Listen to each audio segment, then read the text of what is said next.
The selection of a good quality garam masala depends on your personal choice. Some like a mild flavored garam masala while some prefer a stronger version. Personally, I prefer a mild one with an aromatic flavor. Today I'm going to show you how to make garam masala with a few quick steps. Come, let's go to the kitchen and make this.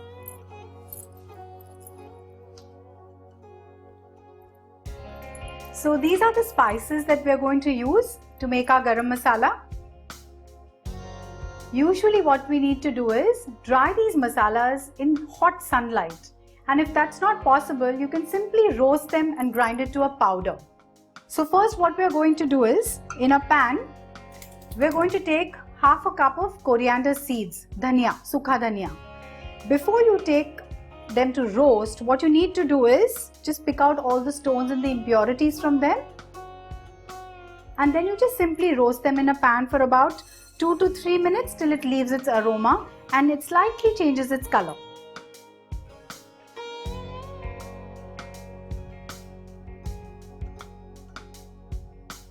The coriander seeds have turned a nice brownish gold. We'll now transfer it into a bowl to cool it down.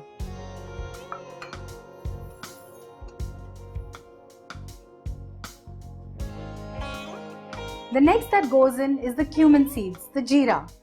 Before you put the jeera to roast, again look out for impurities like tiny stones, because that will just spoil the flavor of the garam masala. This takes about a minute or two. You're getting a nice strong fragrance of this cumin seeds. This indicates that the cumin seeds are well roasted. Make sure not to over roast the cumin seeds, as then it turns a little bitter. The next that goes in is the cinnamon. Before you roast the cinnamon, what you need to do is clean it well, because there can be some dust that's accumulated inside. So you take a damp cloth or a tissue paper and just simply wipe this. The cinnamon usually gives out a very sweet and a spicy fragrance. You must be aware that you do get cinnamon oil that can be used in a diffuser. When you use it in a diffuser, it gives out an aroma which basically just relaxes you, calms you, and gives you a feeling of joy. So this is the same feeling that it's going to give you when you're using it in the garam masala.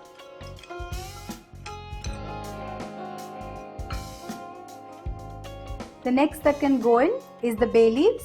Take about 4 medium-sized bay leaves and just clean it with a nice damp tissue or a damp cloth.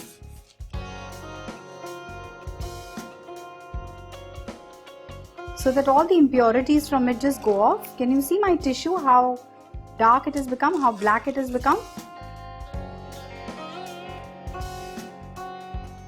The bay leaves are done. They're looking like nice dried leaves. Time to transfer them into our bowl to cool it. The next that goes in is the green cardamom. Again, what you need to do is open the pod like this and just check if the pod is nice and fresh, that there are no impurities in this. Remember, none of the ingredients or the spices should be roasted for more than 2 to 3 minutes on a low flame. These have been roasted well. Let's put it in the bowl to cool it.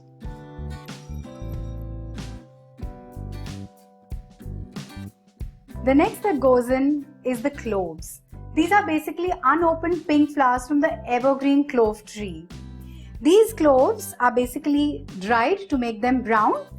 And the funny thing about these cloves is they are about half an inch in length and about a quarter inch in diameter, and they resemble nails. And that is why they have derived their name from the Latin word clavus. So let's roast these. When the cloves release the aroma that is a little spicy and pungent, you know it's time to cool them. Now it's time for the star anise. You need to roast them for a minute or two till it gives out its nice sweet aroma.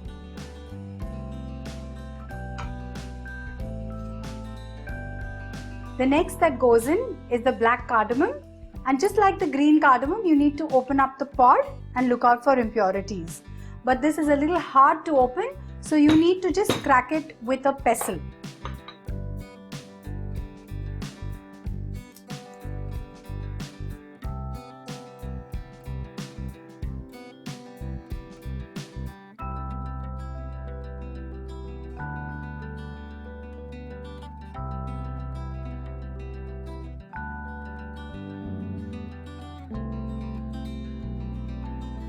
The next that goes in is the nutmeg, and break it open to check if there are any worms in it.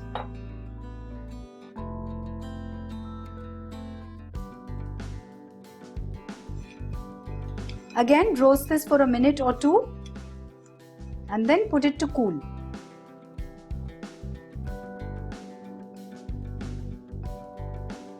Amongst all the spices that we have here, one of my favorite is the mace. The mace basically envelopes the nutmeg.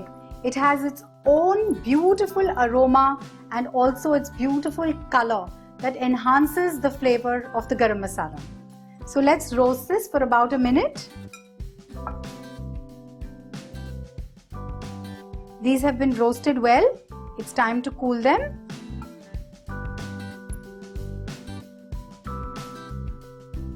The next, I've taken about 15 black peppercorns, which I'm going to roast again for another minute.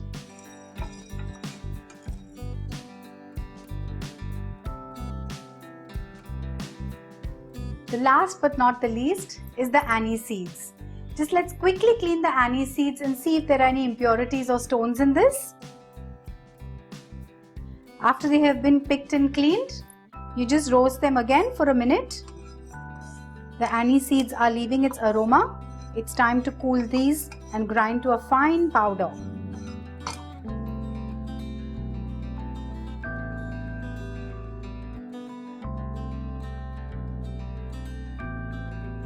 Our spices have cooled down and it's time to grind them to a fine powder.